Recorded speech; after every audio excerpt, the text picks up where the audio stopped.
One of the worst days of my life started when me and a hiking buddy of mine came across this run-down old hunting cabin out in the woods. It was so shabby looking that we couldn't have imagined it being anything but abandoned. So we didn't see any harm in exploring it a little before we moved back onto the trail that we'd been wandering down. We walk inside, start looking around, only to see that it didn't look that abandoned at all. The stove had clearly been in use sometime in the last day or so, as it still smelled like burning wood, and there were a couple of food wrappers strewn about with what looked like some torn open first aid supplies.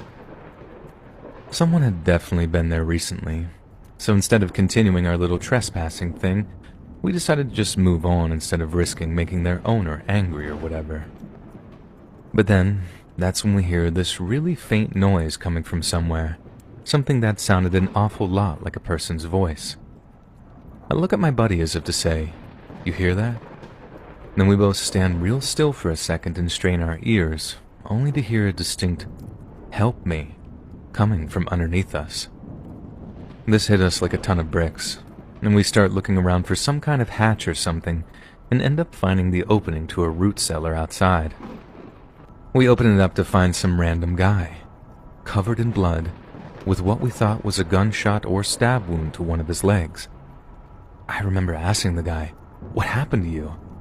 And his reply was honestly one of the most haunting things I've ever heard in my life.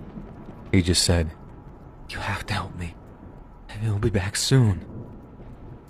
Jesus, dude. It was like something out of a horror movie.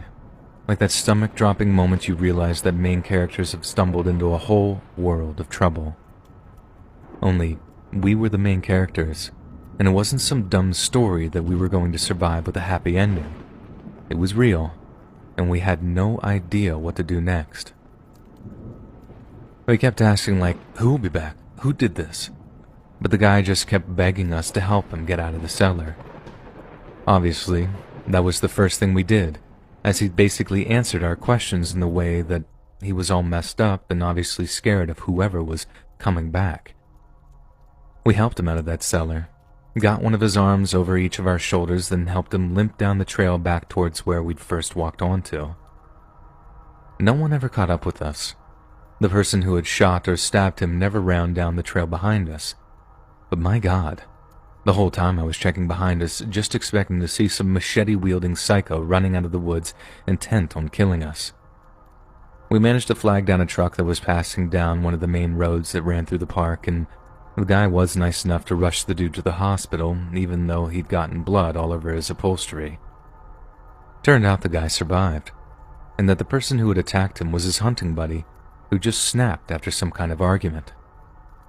It's crazy that a person would do something like that to someone they called a friend, but I guess weirder things have happened.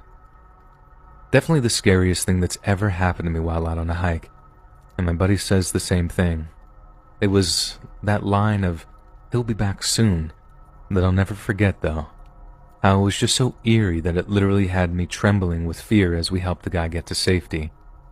And I sometimes wonder how close we were to getting the same treatment.